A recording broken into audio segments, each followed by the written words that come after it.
ദേശീയതലത്തിൽ പ്രവർത്തനം ശക്തമാക്കാൻ ഒരുങ്ങി മുസ്ലിം ലീഗ് ദേശീയ കൗൺസിൽ മീറ്റ് ഇന്ന് ചെന്നൈയിൽ നടക്കും.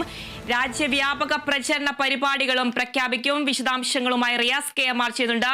Riyas, good morning. പുനഃസംഘടിപ്പിച്ച ദേശീയ കമ്മിറ്റിയുടെ പ്രഖ്യാപനം ഇന്നുണ്ടാകാനുള്ള സാധ്യതയുണ്ടോ? കൂടുതൽ വിവരങ്ങൾ എങ്ങനെയാണ്? Good morning Athira. മുസ്ലിം ലീഗ് ദേശീയ തലത്തിലേക്ക് പ്രവർത്തനം കൂടുതൽ സജീവമാക്കുന്നു എന്നുള്ളതാണ് ഇന്നത്തെ ഏറ്റവും പ്രധാനപ്പെട്ട ഒരു രാഷ്ട്രീയ വാർത്ത എന്ന് പറയുന്നത്.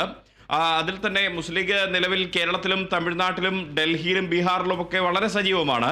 അതിനപ്പുറത്തേക്ക് ജാർഖണ്ഡ്, മഹാരാഷ്ട്ര പോലുള്ള മറ്റ് സംസ്ഥാനങ്ങൾ, UP അടക്കമുള്ള സംസ്ഥാനങ്ങളിൽ പ്രവർത്തനം കൂടുതൽ സക്രിയമാക്കുക, സജീവമാക്കുക. അതിൻ്റെ ഭാഗമായിട്ട് ഇന്നലെ ദേശീയ സെക്രട്ടേറിയറ്റ് യോഗം ചേർന്നിരുന്നു. അത് കഴിഞ്ഞ് ഇന്ന് ദേശീയ കൗൺസിൽ മീറ്റ് ചെന്നൈയിൽ നടക്കുകയാണ്. ചെന്നൈയിലെ അബൂബ് പാലസ് ഓഡിറ്റോറിയത്തിലാണ് 700 ഓളം പേർ പങ്കെടുക്കുന്ന ഒരു വിപുലമായ ദേശീയ കൗൺസിൽ മീറ്റ് ഇന്ന് നടക്കുന്നത്.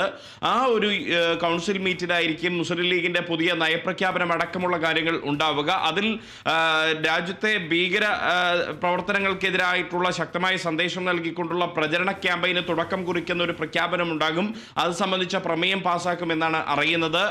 ഒപ്പം തന്നെ മറ്റ് ഈ കേന്ദ്ര സർക്കാരിന്റെ ഫാസിസ്റ്റ് നയങ്ങൾക്കെതിരായ ശക്തമായ ക്യാമ്പയിൻ രാജ്യവ്യാപകമായി നടത്താനും മുസ്ലിം ലീഗിന്റെ ദേശീയ സെക്രട്ടേറിയറ്റ് യോഗം തീരുമാനിച്ചിരുന്നു.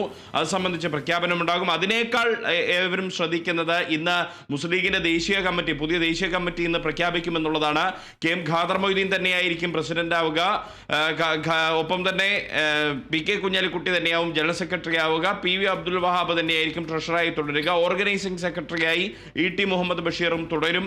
ഒപ്പം തന്നെ സീനിയർ വൈസ് പ്രസിഡന്റ്, മറ്റ് വൈസ് പ്രസിഡന്റ് പദവികളിൽ, ഒപ്പം തന്നെ സെക്രട്ടറിമാരുടെ പദവികൾ, ഇതിൽ കാര്യമായ മാറ്റമുണ്ടാകുമെന്നാണ് അറിയുന്നത്. പുതിയ നേതൃത്വം ആ ഒരു തലത്തിലേക്ക്, സഹഭാരവാഹി തലത്തിലേക്ക് വരും. അതിൽ കേരളത്തിൽ നിന്നും ആരൊക്കെ ഉണ്ടാകും? KP മജീദിനെ പോലുള്ള നേതാക്കൾ ദേശീയ തലത്തിലേക്ക് പോകുമോ? യുവ നേതാക്കളിൽ ആരെങ്കിലും ദേശീയ കമ്മിറ്റിയിൽ ഉൾപ്പെടുമോ? PK ഫിറോസ് അടക്കമുള്ള യൂത്ത് ലീഗിന്റെ സംസ്ഥാന ജനറൽ സെക്രട്ടറി അടക്കമുള്ള ആളുകൾ അതിൽ ഉൾപ്പെടുമോ എന്നുള്ളതാണ് ഏവരും കൗതുകത്തോടെ ഉറ്റുനോക്കുന്ന ഒരു കാര്യം.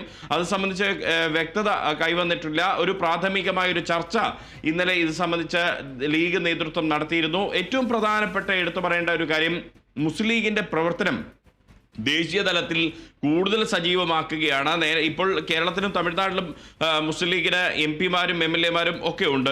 അതിനപ്പുറത്തേക്ക് മറ്റിടങ്ങളിൽ കൂടി മുസ്ലിം ലീഗിന്റെ പ്രവർത്തനം വ്യാപിപ്പിക്കുന്ന രീതിയിലേക്ക്, നിയമസഭകളിൽ പ്രാതിനിധ്യം നേടുന്ന രീതിയിലേക്ക് മുസ്ലിം ലീഗിന്റെ പ്രവർത്തനം ഉത്തരേന്ത്യയിലും ഒപ്പം തന്നെ ഇന്ത്യയുടെ മധ്യ തലങ്ങളിലുമെല്ലാം തന്നെ കൂടുതൽ മധ്യ സംസ്ഥാനങ്ങൾ കേന്ദ്രീകരിച്ചുള്ള ഇടങ്ങളിലും എല്ലാം തന്നെ ഈ മുസ്ലിം ലീഗിന്റെ പ്രവർത്തനം വ്യാപിപ്പിക്കാനുള്ള ഒരു തീരുമാനത്തിലേക്ക് എത്തിയിരിക്കുന്നു. അതിൻ്റെ ഒരു ഔദ്യോഗികമായ പ്രഖ്യാപനം ഇന്നുണ്ടാകും.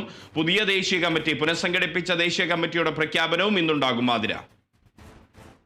ശരി റിയാസ്, ദേശീയ തലത്തിൽ പ്രവർത്തനം ശക്തമാക്കാൻ ഒരുങ്ങി മുസ്ലിം ലീഗ് ദേശീയ കൗൺസിൽ മീറ്റ് ഇന്ന് ചെന്നൈയിൽ നടക്കും. പുനഃസംഘടിപ്പിച്ച ദേശീയ കമ്മിറ്റിയുടെ പ്രഖ്യാപനം ഇന്നുണ്ടാകും. രാജ്യവ്യാപക പ്രചരണ പരിപാടികളും പ്രഖ്യാപിക്കും.